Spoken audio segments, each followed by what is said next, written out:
हमें यकीन तो ये है कि इंशाल्लाह गवर्नमेंट फॉर्मुलेट करने होने से पहले पहले ट्रिब्यूनल्स के जो फैसले हैं ये मंजरेआम के ऊपर आ जाएंगे और हमें हमारा जो हक है वो मिल जाएगा। But just in right. Case अगर ये ऐसा नहीं होता तो उसके ऊपर अभी फाइनल फैसला इमरान खान साहब ने करना है, और उसके लिए कुछ साथी कल भी जेल जा रहे हैं इमरान खान साहब से मिलने के लिए, और hopefully if not tomorrow then day after tomorrow इंशाल्लाह I will also go there. जो भी वहां पर फैसला होगा इंशाल्लाह वी विल अनाउंस इट। जी, पाकिस्तान के अंदर गुज़श्ता 2 साल से जो अनरेस्ट है, और स्पेशली पाकिस्तान जो ये फाइनेंशियल क्राइसिस के अंदर आया है, इसके अंदर सबसे अहम किरदार इस चीज के बावजूद भी कि पेंडेमिक का जो टाइम था उस पे Pakistan is out of those 5 countries who have delivered the best in the world, और वो उस वक्त इमरान खान साहब की पॉलिसी की वजह से हुआ। लेकिन हमारे गवर्नमेंट को जिस तरीके से गैर जमहूरी तरीके से हटाया गया, ऑपरेशन रजीम चेंज हुआ, और उसके बाद पीडीएम की गवर्नमेंट ने 16 माह के दौरान जो तबाही और बर्बादी की दास्तान रकम की है, और उसके बाद Pakistan by each passing day नीचे की तरफ ही जाता रहा है हर लिहाज से। मोरालिटी की बात करें, मुआशरे की बात करें, आप हमारे फाइनेंशियल क्राइसिस की बात करें, बाय ऑल मीन्स। सो ये तमाम चीजें शो करती हैं कि पाकिस्तान में Imran Khan is the only person who has this capacity कि वो पाकिस्तान को इस मौजूदा मुआशी बहरान से बाहर निकाल सकेगा। अस्सलाम वालेकुम, मैं हूं हसन जफर और ये है फेडरल पोस्ट। और हमारे साथ इस वक्त मौजूद हैं जनाब साहबजादा हामिद रजा साहब, चेयरमैन हैं सुन्नी इत्तेहाद काउंसिल के, और फैसलाबाद की सीट NA 104 से इन्होंने इंतखाब लड़ा था। साहबजादा साहब, अस्सलाम वालेकुम एंड वेलकम। जी वालेकुम सलाम डॉक्टर साहब, and thank you so much. जी, जी, अब आपकी पीटीआई से इत्तेहाद के ऊपर आ जाते हैं क्विकली डायरेक्टली। इसमें ये जो आपका उनके साथ इस वक्त इत्तेहाद की बात चल रही है, तो इसमें ये आपने इस पे कोई आपकी एग्रीमेंट उनसे अंडरस्टैंडिंग हो गई है कि इत्तेहाद की सूरत में फैसले जो हैं मुशावरत से होंगे या यूनिलेटरली पीटीआई लेके चलेगी पार्टी को आगे? जी डॉक्टर साहब, एक तो मैं वजाहत कर दूं जी, इत्तेहाद तो 7 साल से मौजूद था, और राइट। स्पेशली इन 2 साल के अंदर हमने तो सेक्रीफाइस भी बड़ा किया, लेकिन पाकिस्तान तरीके इंसाफ के साथ खड़े रहे। अभी चूंकि जब सुप्रीम कोर्ट का डिसीजन आया था रिगार्डिंग द सिंबल अलॉटमेंट, और जो बैट का निशान वापस ले लिया गया था, और तमाम कैंडिडेट्स का जो स्टेटस था वो इंडिपेंडेंट हो गया, तो उसकी वजह से एक सर्टेन सिचुएशन डेवलप हुई थी। उसके अंदर finally it was mutually decided by Pakistan तरीके इंसाफ, एमडब्ल्यूएम एंड एसआईसी के जो पाकिस्तान तरीके इंसाफ के बैक्ड इंडिपेंडेंट कैंडिडेट्स हैं वो सुन्नी इत्तेहाद काउंसिल को ही ज्वाइन करेंगे, और उसके ऊपर मेमोरेंडम जो है वो पहले साइन हो चुका हुआ था, और उसके ऊपर वर्किंग भी कंप्लीट हो गई थी। और यकीनन देखें, बीइंग एन एलाय, मैं ये समझता हूँ कि पाकिस्तान तहरीक इंसाफ चूँकि सुप्रीम कोर्ट के उस फैसले की वजह से मौजूदा सिचुएशन के अंदर एक क्राइसिस में थी, तो हमने ब्लैक एंड व्हाइट ये बात क्लियर की है कि एक तो ये अलायंस गैर मशरूत है, यानी अलायंस तो ऑलरेडी 7 साल से था, लेकिन ये जो एक नई शेप इसने डेवलप की है, इख्तियार की है, ये गैर मशरूत है। इसके अंदर हमारी तरफ से किसी किस्म की कोई डिमांड्स नहीं है। और secondly, obviously it is quite clear and I've made it clear black and white कि whatever Imran Khan साहब will decide, that will be the decision of the Sunni Ta'at Council as well. Great. तो अगर ये PTI के निशान और उनकी हैसियत जो है एक पार्लियामेंट्री पार्टी बहाल हो जाती है, तो उस सूरत में कोई अंडरस्टैंडिंग है कि क्या वो लोग फिर वापस पीटीआई में चले जाएंगे, ज्वाइन कर लेंगे? उस सूरत में क्या होगा? हाँ डॉक्टर साहब, ये देखें, ये तरीकाकार जो है इसके ऊपर लीगल टीम जो है वो मौजूद है, और उसको लीड कर रहे हैं खुद बैरिस्टर गौर खान साहब। और उस हवाला से जब भी इस किस्म का फैसला होगा और तरीके इंसाफ के इंट्रा पार्टी इलेक्शंस हो जाते हैं, और अगर उसके बाद कानून के अंदर इसकी चीज की इजाजत मौजूद हुई, तो यकीनन we have no issues with that. और वो राइट। जो कमेटी है लीगल, इंशाल्लाह बैरिस्टर गौर खान साहब उसके ऊपर जो भी डायरेक्शंस देंगे, इंशाल्लाह वो ही फाइनल होंगी। जी, इससे समझ आ रही है कि आप लोग एक दूसरे के साथ बहुत कंफर्टेबल हैं अपनी चलने में एक दूसरे के साथ। अभी सलमान अकरम राजा साहब को मैं एक टेलीविजन शो में सुन रहा था। वो बात कर रहे थे जो मखसूस नशिस्तें हैं खवातीन की और अक़लियतों की दीगर नशिस्तें जो आपको मिलने वाली हैं, तो उसमें कोई रुकावट नजर आती है आपको इस सूरत हाल में कि अभी ये डिटरमिन नहीं हो पाया कि कितनी सीटें होंगी, क्या नाम दिए जाएंगे? वो कोई ऐसी सूरत हाल का तस्करा कर रहे थे कि उसके अंदर कोई जो इस वक्त मखसूस नशिस्तों की बात है, तो उसमें कोई आपके साथ कोई नाइंसाफ़ी होने का एहतमाल है? जी, बैरिस्टर सलमान अकरम राजा साहब ज़ाहिर है एक प्रोमिनेंट लॉयर हैं पाकिस्तान के, और पाकिस्तान के मायानाज़ वकला में उनका शुमार होता है, और ज़ाहिर है अगर उनका ये ख़दशा है और उन्होंने इस ख़दशे का इज़हार किया है, तो उनकी बात के अंदर कोई न कोई सदाकत मौजूद होगी। लेकिन हमें कभी यकीन है और हम बिलीव करते हैं इस बात के ऊपर कि इलेक्शन कमीशन ऑफ पाकिस्तान इस मामले के ऊपर इंसाफ़ के साथ फ़ैसला करेगा, और जो हक है हमारा वो हमारे हवाले किया जाएगा। और देखिए 90 plus MNA member national assembly हैं इस वक़्त पाकिस्तान तहरीक-ए-इंसाफ बैक, और अगर उसको ख़वातीन के ऊपर और अक़लियतों के ऊपर डिवाइड किया जाए, तो वो उनकी तादाद तकरीबन 120 के लगभग बन जाती है। 60 के करीब सीट्स वो हैं, जो इस वक़्त डिस्प्यूटेड हैं, जो हम ये समझते हैं कि वो मैंडेट हमसे चुरा लिया गया है, और उसके अंदर आज आपने देखा कि इस्लामाबाद में 3 सीटों के ऊपर जो नोटिफ़िकेशन है, वो भी इलेक्शन कमीशन का मुअत्तल कर दिया है इस्लामाबाद हाई कोर्ट ने। तो इसी तरीके से कुछ सीटें जो हैं, वो इलेक्शन ट्रिब्यूनल के अंदर मौजूद हैं, और हम ये जो 180 सीटों की बात करते हैं, 180 सीट्स की बात करते हैं, तो ये को अंदाज़े या कैफ़ों के ऊपर बात नहीं की जाती। ये हमारे पास एक्चुअली इन सीटों के कंप्लीट फॉर्म 45 मौजूद हैं, जिसकी उनकी बुनियाद के गिनती ऊपर के हम ये मुताबिक, बात कर रहे हैं। जी, यस, बिल्कुल। उनकी गिनती के तो जिसकी मुताबिक वजह से आपके पास 180 सीटें हैं, राइट। जी, तो बिल्कुल। अब ये है कि अगर ये इसमें कोई डिले आता है, इलेक्शन कमीशन या इलेक्शन ट्रिब्यूनल्स जो बनेंगे, ये जो ये फैसला करेंगे कि ये सीटें इनकी रीकाउंटिंग होगी, तो जैसे भी उसको उसने आगे बढ़ना है, तो उस वक़्त तक आप ऑपोज़िशन में बैठेंगे। हुकूमत अगर आप फॉर्म नहीं कर पाते यूनिलैटरली, यानी किसी और पार्टी को, पीपल्स पार्टी या एमक्यूएम को मिलाए बगैर अगर आप फॉर्म नहीं कर पाते, तो आप ऑपोजिशन में बैठेंगे उतनी देर तक। अच्छा, देखिए इसके अंदर मैं आपको एक बात वाज़िया कर दूँ जी कि हमें यकीन तो ये है कि इंशाअल्लाह गवर्नमेंट फ़ॉर्मूलेट करने होने से पहले पहले ट्रिब्यूनल्स के जो जो फ़ैसले हैं, ये मंज़िल-ए-आम के ऊपर आ जाएँगे, और हमें हमारा जो हक है वो मिल जाएगा।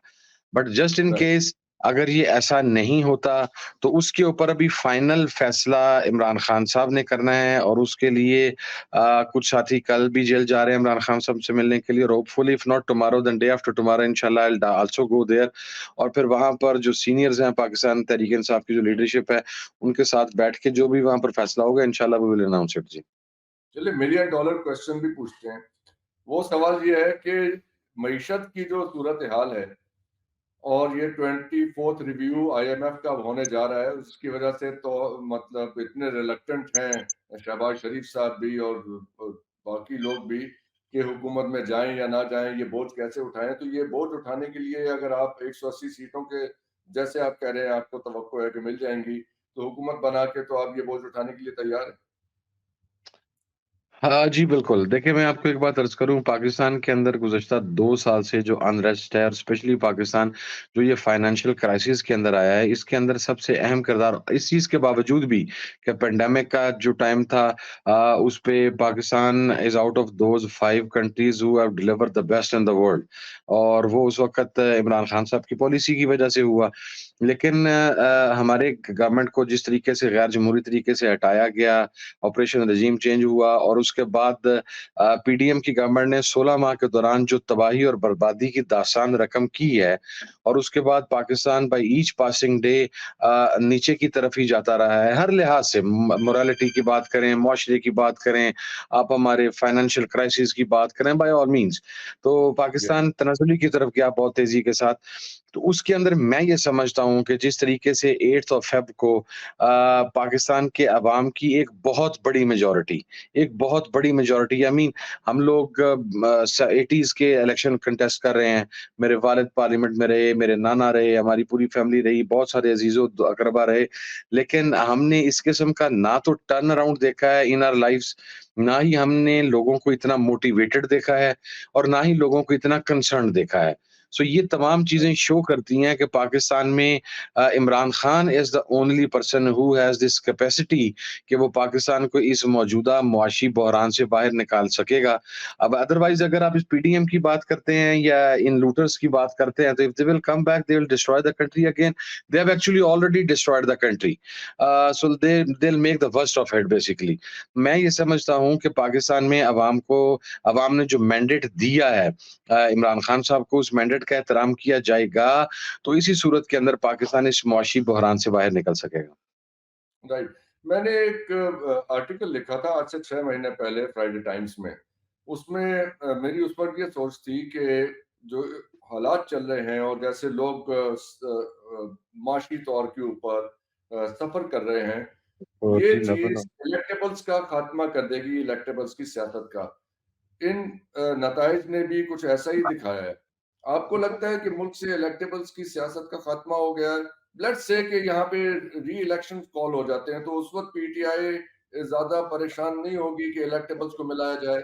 How do you see this situation? Electables की सियासत पे क्या ज़द पड़ी है इन नताइज से? डॉक्टर साहब, आपने जो फ्राइडे टाइम्स में आपने भी तज़किरा किया कॉलम का, और उसमें जो आपका पॉइंट ऑफ व्यू था, देखिए मैं तो 200% उसके साथ एग्री करता हूँ।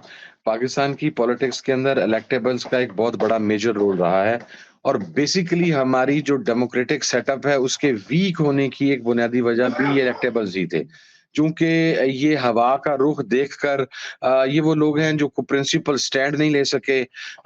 आज ये गवर्नमेंट का हिस्सा हैं, कल आने वाली गवर्नमेंट का हिस्सा हैं, उसके बाद अगली आने वाली गवर्नमेंट का हिस्सा हैं, लेकिन क्योंकि वो चूँकि सारा हॉर्स इलेक्टेबल्स थे, ट्रेडिंग स्टार्ट हुआ उसी से। Horse horse trading and trading all होती दैट। रही और जी, बिल्कुल। ब्यूरोक्रेसी और और जी, एक्सेट्रा। बिल्कुल, और यस। इसी वजह से हमारी जो डेमोक्रेसी है वो मजबूत भी नहीं हो सकी। लेकिन yes, I agree to that कि for the first time in the history of Pakistan जो इलेक्टेबल्स की सियासत थी वो हकीकी मानों में 8 फरवरी को वो दफन हो गई है। आप देखिए ना कितने-कितने बड़े नाम वो हैं जो इस्तेहकाम पाकिस्तान की पाकिस्तान पार्टी पॉलिटिक्स के बनाई अंदर। थी इलेक्टेबल्स की, वो इलेक्टेबल्स का जो एक था पूरा ग्रुप बनाया था उन्होंने इस्तेहकाम पाकिस्तान की, वो सारा वाइप आउट हो गया उसमें से। वाइप आउट हो गया सर। उससे हट के आप देखिए बहुत सारे ऐसे लोग जो लोग पाकिस्तान तहरीक-ए-इंसाफ से बगावत करके गए थे राजा रियाज साहब की सरबराही में उस वक़्त की सो कॉल्ड अपोज़िशन के अंदर, और आप देखिए उनमें से कोई आदमी नहीं जीत सका। वो इलेक्टेबल्स थे ट्रू, सारे के सारे ट्रू। और उनके पास तो अक्सरियत के पास this Pakistan will Muslim have League Noon का टिकट था। अगर री इलेक्शंस होते हैं तो इन ये बात मद्देनजर रखी जाएगी अगली दफा टिकट्स देते हुए, पार्टी टिकट्स देते हुए कि electables are no more required. Is that true? Yes, that is true. जो एक नई ये डेवलपमेंट हुई है, इसके मुताबिक तो अब आई आई डोंट बिलीव कि the electables are required anymore.